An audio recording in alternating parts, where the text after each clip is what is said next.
번째 소식은 쿠팡 소식입니다. 쿠팡이 OTT 서비스에 뛰어든다는 소식인데요.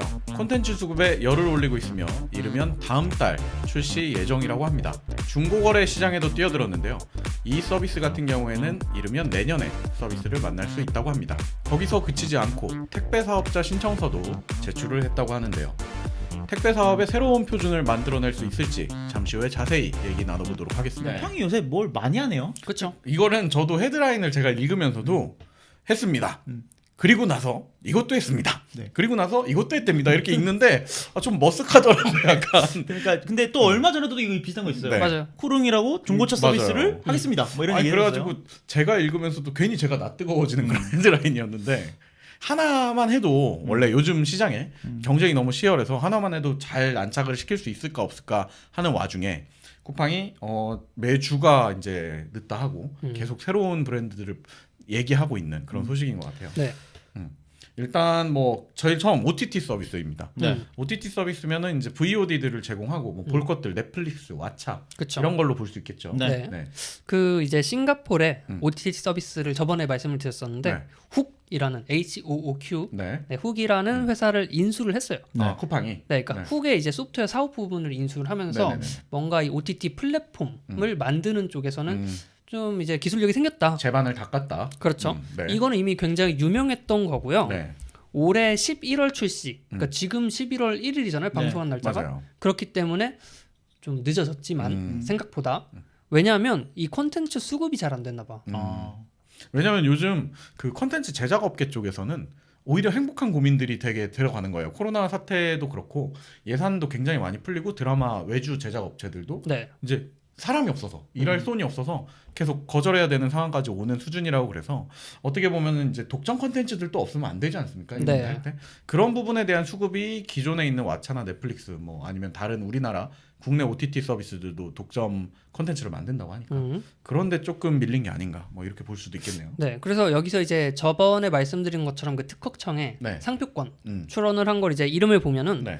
대부분 플레이가 붙어요. 쿠팡 와우 플레이, 뭐 로켓 와우 플레이, 음. 쿠팡 플레이. 그러니까 왓챠 플레이의 그 느낌을 일단은 누군가 선점하면 안 되니까 등록을 해놓은 것 같고요. 실제로 그걸 쓴다기보다는 이제 선점을 방어하기 위해서 이 중에서 이제 뭔가를 하지 않을까 네네. 싶고요. 음. 또 쿠팡 TV, 쿠팡 플러스, 쿠팡 비디오, 쿠팡 라이브 뭐 이런 것도 들어가 있어서 어떤 느낌으로 OTT를 할 건지 약간 예상이 가기도 하고 그리고 마지막으로 쿠팡 스트리밍이나 쿠팡 오리지널이 있어요.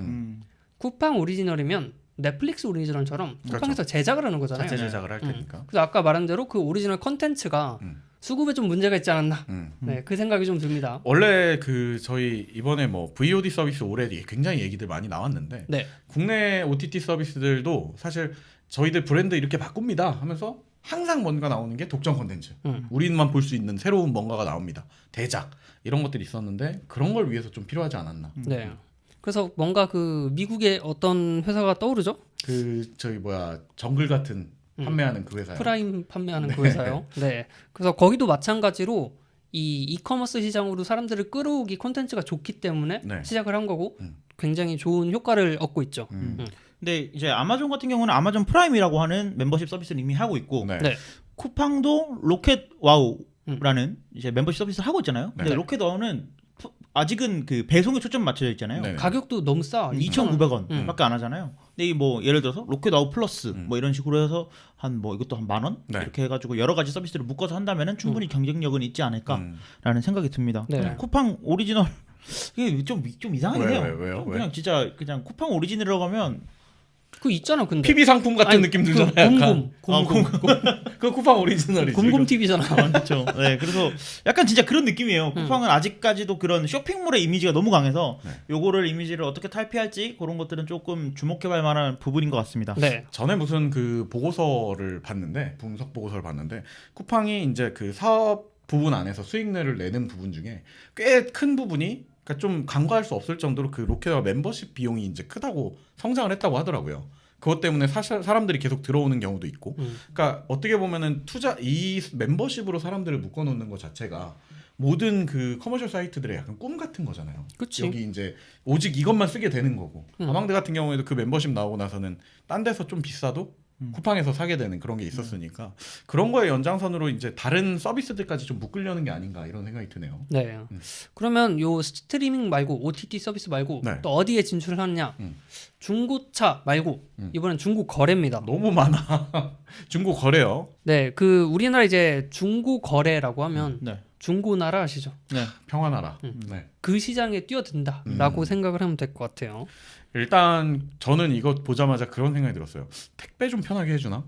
이제 중고 거래할 때 사실은 이 택배 포장하고 뭐 보내고 그리고 사는 입장에서는 이게 뭐 과연 그 사기가 아닌지 좀 걱정하고 이런 것들에 대한 제반적인 문제점을 쿠팡이라면 해결해 줄 수 있지 않을까? 이 쿠팡의 이제 특징 중에 중고 거래 잘 맞는 게 하나가 있죠. 뭔가요? 쿠페이. 에스크로 안 해도 돼. 네. 쿠팡에서 돈 만들어 놨어 이미. 쿠팡 머니 같은 게 있죠. 쿠페이로 하고 뭐 문제 있으면 환불해주고 돈 남았어? 그 쿠팡 가서 결제할 수 있어. 아 그렇게까지도 생각할 수 있겠네요. 네. 그래서 중고 거래 일단 돈 거래 문제에 있어서 좀 안정성을 확보를 했고요. 네. 두 번째로 말씀하신 대로 물류. 여기서 택배를 보냈는데 쿠팡맨이 와서 가져간다. 내가 로켓프레시로 새벽에 시켰는데 네. 와서 내 중고 물품 갖다 준다.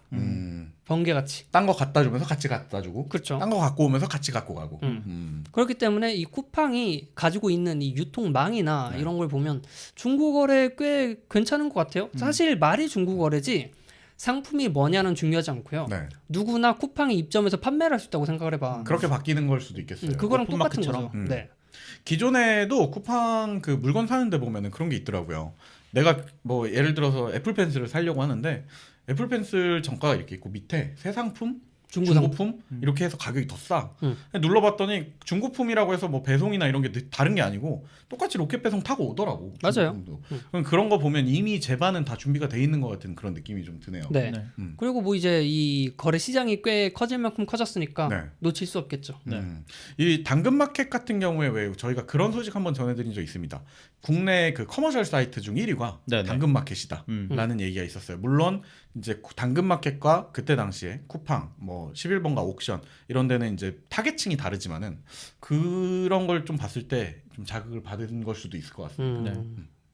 아무튼 그 이제 중고거래 시장 거기도 뛰어들고 네. 또 거기다가 이제 끝이 아닙니다. 마찬가지로 택배 사업자 신청서를 냈다. 네. 택배 사업자 신청서를 제출했다라는 거는 이제 택배 사업을 하려면 나라에 등록을 해야 되니까 그렇죠. 그쪽으로 이제 사업자 등록 신청을 했다는 건데 이미 쿠팡의 쿠팡맨이나 이런 걸 보면 그걸 하고 있는 줄 알았더니 또 별개인가 봐요. 일단 이 물류 운송을 하려면요. 예. 그 번호판이 자동차 번호판이 노란색이어야 됩니다. 노란색 번호판 영업용은 영업용. 네. 네. 그래야지 이제 제대로 등록을 하고 하는 건데 네. 쿠팡맨 트럭은 흰색이에요. 맞아. 아 영업 그냥 사업용이었군요. 네. 영업용이 아니야. 왜냐면 이 약간 관점을 다르게 해서 봐야 되는 게 쿠팡이 배달하는 거예요. 네. 근데 이게 배달이 아닌 거야. 무슨 말이냐면 다른 회사에서 택배 기사님들이 배송하는 거 있잖아요. 그건 그 쇼핑몰이 택배 회사랑 계약을 해서 한 거죠. 네, 위탁을 하는 거죠. 네. 근데 쿠팡은 위탁이 아니라 김대리 이거 좀 갖다 줘. 그 느낌이야. 그렇게 말하니까 화가 났네요, 갑자기. 어. 네. 그것만 전담하는 팀이 있는 거지, 이제 배송만. 그치. 전담하는. 그렇게 봐야겠죠. 그래서 이제 아. 쿠팡맨이라든지 네네네. 지금은 쿠친이라고 부르긴 하는데 네네네. 이런 식으로 이름이 가는 거고. 쿠친이요? 네. 쿠친이라고 부르더라고. 아, 제가 그래요? 얼마 전에 그 쿠친이 보고 쿠친놈이라고 하지 않아요? 그런 얘기 하지 마세요. 아니, 얼마 전에 쿠팡이랑 좀 불미스러운 배달 사고가 좀 있어가지고 네. 제가 그 민원을 남겼는데 네. 이제 전화 오셔가지고 쿠친님이 실수를 한 것 같다라고 그래서 저는 그 쿠친이라는 표현이 그 쿠팡에서 플렉스 하는 사람인 줄 알았어요. 아르바이트 같은 거. 근데 그게 아니고 쿠팡을 쿠친이라고 부르더라고요. 쿠팡 친구 해서 이제 네. 왜냐면 그 쿠팡맨 이렇게 귀엽잖아. 부르는 게 응. 이게 뭔가 좀 이제 시대에 덜 그치. 뒤떨어진다 예, 해서 예. 바꿨거든요. 슈퍼맨도 아니고 이제 저는 쿠티뉴만 생각이 나네요. 친구라는 뜻입니다. 네. 예, 이상한 생각하지 마십시오. 네. 친구입니다. 아무튼 뭐 사실 그 저희가 칭찬도 있고 아쉬운 점들도 있었지만 그동안 이 쿠팡맨을 필두로 한 그 쿠팡의 배달 서비스를 네. 하면서 많은 그 배달 문화나 뭐 택배 문화를 좀 간접적으로든 직접적으로든 좋은 영향을 줬다라는 소식을 전했었어요. 아니, 그러니까 근데 요즘 이제 택배 기사님들의 그런 처우 맞아요. 관련된 그런 뭐 여러 가지 사건들이 많이 발생을 네. 하잖아요. 그리고 뭐 파업도 했다가 뭐 너무 물량 많아서 요즘 배송이 밀리는 경우도 있고. 맞아요. 근데 우리가 뭐 한 달에 한 번 배송할 때 2,500원이라는 비용을 내면서 너무 많은 걸 기대하고 있는 경우도 있어요. 우리나라 특수죠, 사실 어떻게 보면. 그래서 근데 사실 쿠팡이 이 사업에 뛰어들면서 일종의 매기 효과를 할 것인가 그런 것들을 뭐 예를 들어서 쿠팡이 야, 우리는 5,000원이에요. 그냥 내일까지 무조건 갖다 드릴게요. 네. 이렇게 해버려요. 만약에 우리는 뭐 한 번 보내는 6,000원이에요. 네. 그러면 이게 그냥 정착이 될 수도 있는 거예요. 그런 문화가 생길 수도 그냥 있겠죠. 정당한 비용을 지불하고 정당한 그런 서비스를 제공받겠다. 뭐 이런 것들을 매기 효과를 좀 노린다면 쿠팡도 괜찮은 택배 사업자가 되지 않을까 그런 생각이 듭니다. 그럼 좋겠다. 2,500원 내면은 뭐 한 4일 걸려. 근데 꼭 미국 쪽 택배 시스템처럼. 근데 6,000원 내면은 다음 날 무조건 갖고 온대. 이런 문화가 생기면 우리나라도 좀 더불어서 처우 개선도 좀 기대해 볼 수 있지 않나. 이 사업자를 근데 신청을 한 게 어떻게 보면 다른 쪽을 또 생각을 해봐야 되는 게 택배 회사가 되는 거예요. 그렇죠. 그러니까 쿠팡이 아니라 아마 자회사를 만들던지 분사를 하겠죠. 쿠팡 그럼- 로지스틱스. 뭐 그런 거. 그러면 다른 곳에서 쿠팡 유통망을 통해서 배달을 할 수도 있어요. 그렇게 되겠네요. 이걸 이제 제3자 물류를 가져오려고 어떤 포석을 두는 게 아니냐라는 얘기가 있거든요. 하긴 옥션에서 거래를 했는데 배송을 쿠팡으로 보내. 뭐 이럴 수도 있겠네요. 그렇죠. 그러니까 뭐 요즘 생각해 보면 우리가 믿고 쓰는 택배 업체 하면 우체국 아닙니까? 아, 그렇죠. 근데 뭐 그런 제3의 어떤 새로운 업체가 된다라고 한다면 뭐 좋기도 하고 어떻게 보면 어떻게 할지 모르니까 이거는 set불리 판단하기는 어려울 것 네, 같은데. 아만도 말씀처럼 기왕 할 거면 좀 시장의 파란을 일으켰으면 하는 네. 소비자로서 바람이죠. 네. 네. 그래서 근데 뭐 이거 다 그거죠? 아직 시작한 건 아니고 할 이제- 걸? 약간 아니야, 약간? 그 쿠팡은 네. 신청은 했어요. 네. 근데 이제 합격 불합격이 나야지. 그 운송업체는 어쨌든 그 기준을 두고 허가가 나야 되는 허가가 나야 되는군요. 그래서 그렇게 된 거고요. 그 중고 거래는 준비 중이다. 그리고 OTT는 진짜 이제 마무리 단계다. 한다. 어. 그렇게 볼 수 있겠군요. 네, 그 OTT는 뭐 막 스포츠 TV 뭐 이런 거 넣어줄 수 있으니까 아망드가 좋아할 것 같아요. 쿠티뉴 나오는지 보겠습니다. 아 그리고 그 쿠팡 브랜드 자체를 아망드가 좀 좋아하기 때문에. 네, 저 쿠팡 좋아합니다. 아, 저는 근데 아직 잘 모르겠어요. 곰곰을 시키는 것마다 다 맛이 없어가지고 고민 중입니다. 상품평 남기세요. 거의 많이 남겼는데 네. 1도 의미가 없더라고요. 네. 그리고 얼마 전에 배송 사고도 좀 났어가지고 아무튼 슬픈 경험만 있어요 저는. 네. 그래서 쿠팡 뭐 어떻게 하는지 한번 제가 지켜보겠습니다. 네. 네, 쿠팡 소식까지 한 주의 소식들 저희가 쫙 한번 읊어봤고요.